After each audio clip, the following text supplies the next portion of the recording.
Let's say you don't get married. Let's just say, and you're 40 years old and you've got never got married. Would that be disappointing to you? I would be disappointed. For me, marriage is not that important anymore. I want to have a partner and I want to be with somebody. I would like to get married and get engaged and, you know, this life with someone. Okay. But that's not something that's my like sole purpose in life. So I would definitely want to be a mother, and I would be disappointed if I'm not a mother by 40. There would absolutely be a disappointment. That's not how I want my life going down at all. And there's something to be said about if you don't have babies, your DNA doesn't go on. YouTube blown up, million subscribers, you killed it, but no husband, no kids. Would that be satisfying? Like, to me, if you have nothing to pass on, and like who cares if you're rich if you're alone? Like, I agree with that. You can have all the money in the world, but if you don't have a family to go home to, that's sad. Percentage of the world is on Andrew Tate's level, and I respect what he's doing. Good looking. You're talking about money, muscles, and game. The guy's a four-time kickboxing champion, okay? The guy's making millions a month. Like, the problem is, and I respect what he's doing, 99.9999% of you will never be on Andrew Tate's 100%. level. On a level near Andrew Tate. And none of you guys are going to be LeBron. None of you are going to be Michael Jordan. None of you guys are going to be Brady. I'm not saying that's who he is, but the guy's a fucking G. And if he's one of the few that can spin plates, as Rolo says, more power to you, brother. But most men can't do that. What is the logical conclusion of that? He becomes the guy with 10, 11 baby mamas, and he feels bad about not being able to spend time with his kids. How many kids do you think he has right now? I don't know how many kids he has. I don't care. 0. Okay. How many abortions have been a part of that?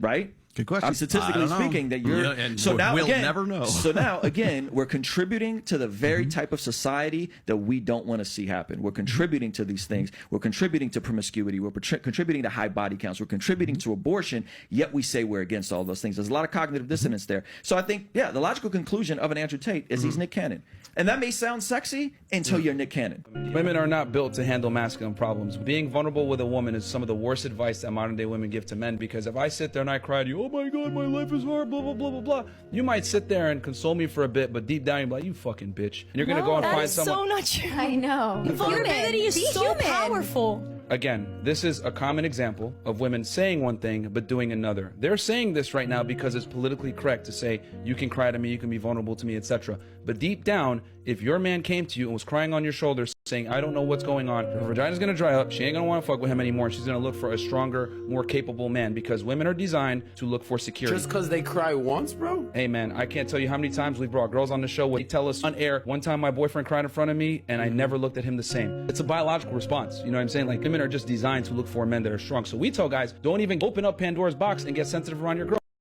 There seems to be this trend of women in their 40s and even older who are dating younger dudes. You kind of touched on it, that these guys are approaching more, what have you. So Kim Kardashian, 41 years old, dates Pete Davidson now. A fuck boy, some people may say, 28 years old. Britney Spears just got married, if I don't know if you heard about that. She's 40. She married a 28-year-old, okay? And then you got Madonna out there, 63 years old, coming out and publicly saying, I will not date a guy older than 30. She's just banging 20-something-year-old guys out there galore, okay? So I love it. What is happening right here? That these young, they're not the breadwinners. The women are the breadwinners. Walk us through the mindset of why these women want these younger men. I'll tell you what's happening. There's a lot of women right now that are keep in shape. Where I'm gonna use myself an example. I don't know what Kim Kardashian's doing. Like, very energetic, exercise, workout, take care of my body. I got like energy. I'm like the Energizer Bunny all the time. And a lot of men have let themselves go. There's a lot of older men that have just let themselves go. They don't exercise. They got the belly, the big fat belly. They're lazy. They're sitting on the couch. They're unmotivated. They're like, it's almost like they're like 10 years deep into a marriage, only they're not married.